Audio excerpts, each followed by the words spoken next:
Hi, I'm Dawn. Thank you so much for tuning back into Introduction to a Journey. I cannot tell you enough how happy and blessed I feel that my videos are making a difference in people's lives. I have so many people that just text me and message me to let me know that they have made such an impact on them and their friends and loved ones. And so thank you so much. I'm so glad that they're making a difference, and I'm going to keep trying to make a difference. So thank you so much for watching them and sharing them.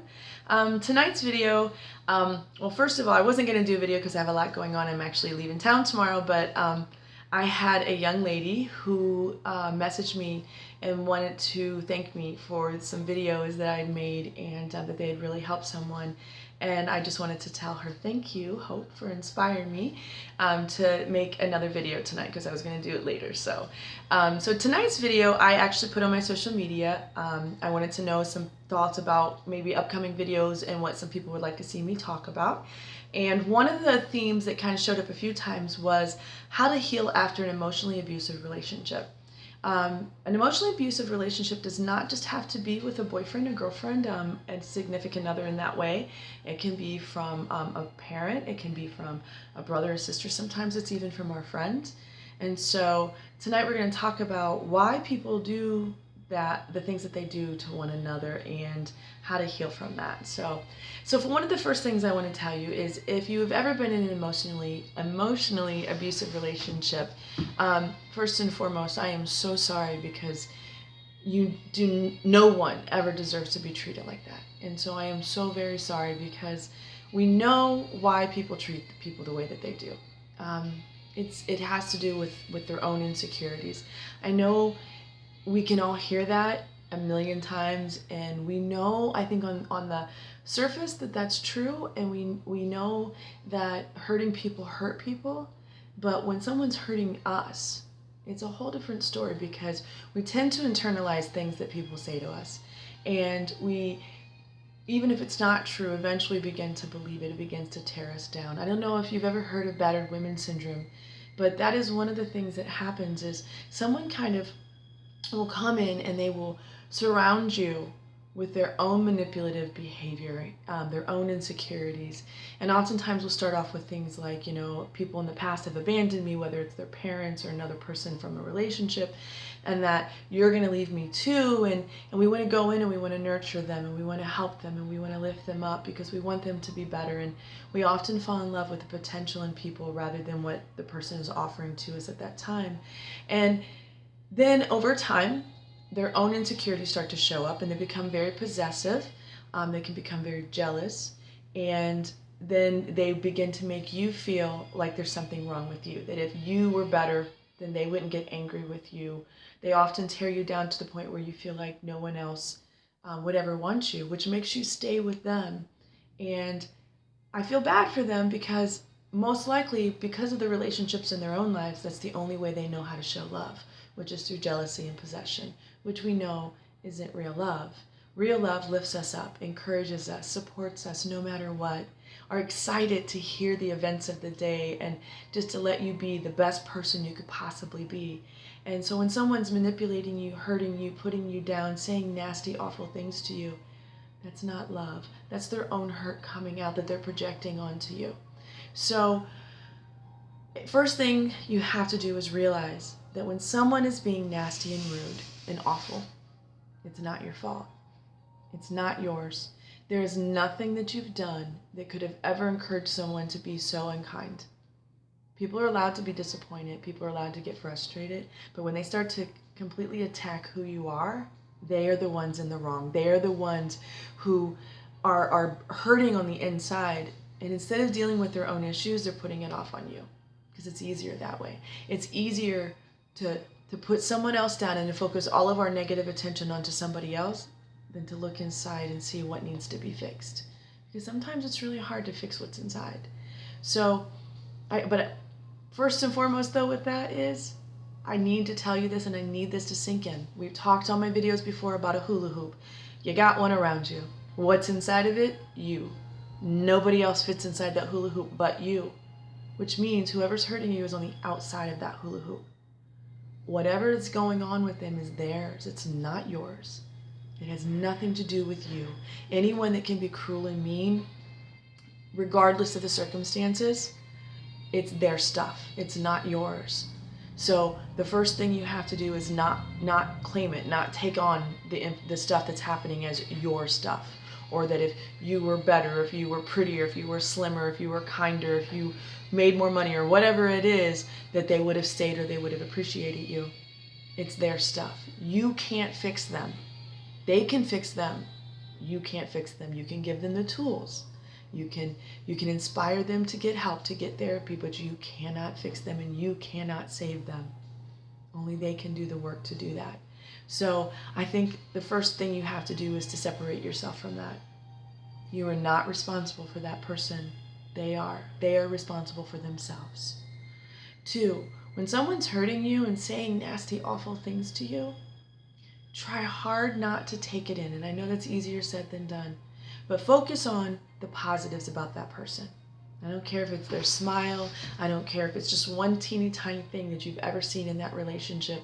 I want you to focus on a positive about that person. And I don't care if it was just something in the beginning of the relationship where they actually were kind or nice. Focus on the one positive. And when you think of them, I want you to think of something that positive, and I want you to say in your mind over and over again, love, compassion, forgiveness, joy, and happiness, over and over and over again, because our thoughts have energy, and so they will reach that person. And also, it helps you to start to let go, because we can be compassionate towards those who have hurt us, but it doesn't mean that we have to take them back. It doesn't mean that we have to bring them back into our lives. If they're hurting you, they need help. They need help, and you're too close to the situation and you cannot help them.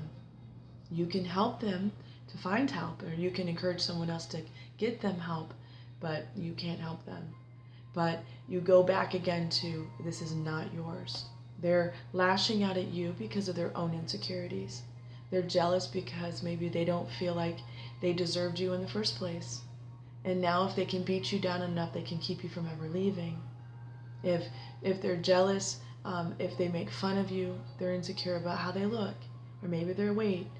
Maybe if they make fun of you when you sing or you're intelligent, it's because they feel inadequate. They don't feel like they have the same things that you have, and it hurts. Whenever someone doesn't live up to their own full potential and they see somebody else living up to their full potential, it's frustrating for them. People oftentimes have a hard time seeing other people succeed because it reminds them of their failures.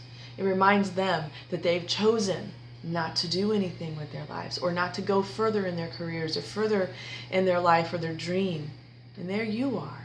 You're living it. And they don't want to see you live it because it hurts, because it reminds them that they haven't. Sometimes people hurt you because they don't want to lose you. They think that maybe you are so special that if you go out there and you do something great, that one day you'll leave. Maybe you'll find someone else. So it's easier to tear you down than it is to encourage you because of fear. They're afraid of losing you. Again, that's not your stuff. It's not yours, it's theirs. You are supposed to live up to your full potential. You are supposed to embrace life and joy. And you're supposed to be with someone who encourages you to do that. And the sad thing is what people don't realize is the more someone encourages you and lifts you up, the more you love them because they support you. But not everyone can see that because of their own fear and their own insecurities. So those are some of the reasons why people hurt us. But the first thing you have to do when we're recovering from a relationship where that's what happened is you have to start every day with, I am enough. I am enough. And I'm an irreplaceable miracle. And I'm special. And I'm wonderful. And I'm full of joy. And I deserve the very best. I deserve the very best because I am the very best. And I forgive the people who hurt me. I feel bad for them that they're not finding joy in their lives. I feel bad for them that fear and insecurity is guiding their life. I think good thoughts for them. I think good thoughts toward them. I hope they find their peace.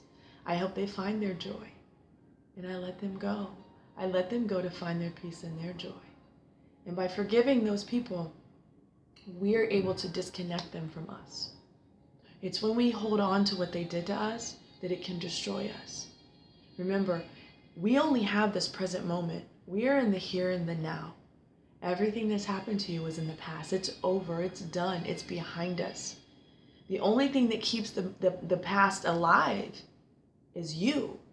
Thinking about it, reliving it, being angry about it, not letting it go, not giving forgiveness. See, we always think of forgiveness as a wonderful thing. Oh, you were able to forgive someone who hurt you. Oh, good for you.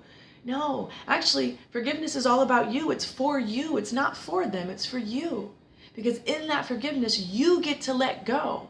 You get to move forward into the life that you deserve by forgiving that person. Because forgiving that person, you're able to let them go behind you and no longer allow them to have power and control in your life. So forgive for you. It's the greatest and most amazing thing you could ever do. Don't dwell on the past.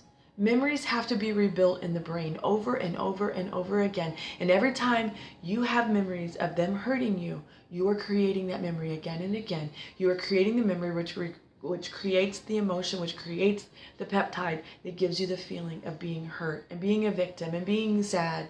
And you give them power in your life again. You are an incredible, amazing person. If someone hurts you, it's on them. It's their stuff. It's their fault. It is not yours. It has nothing to do with the person that you are. It's the person who they are and they were. It's not you. So pray for their healing if you are a godly person, or think positive thoughts to them, think loving thoughts that they find their peace. Forgive them and love yourself. Love yourself. Repeat after me every day. I am enough. I deserve love. I deserve companionship. I deserve the freedom to choose people who uplift me and support me every day on the walk through my journey in life. I choose to surround myself with people who are going to be there for me and love me and uplift me. I think positive and loving thoughts toward those people who are hurting, and I hope that they find their way, but it's outside of my control.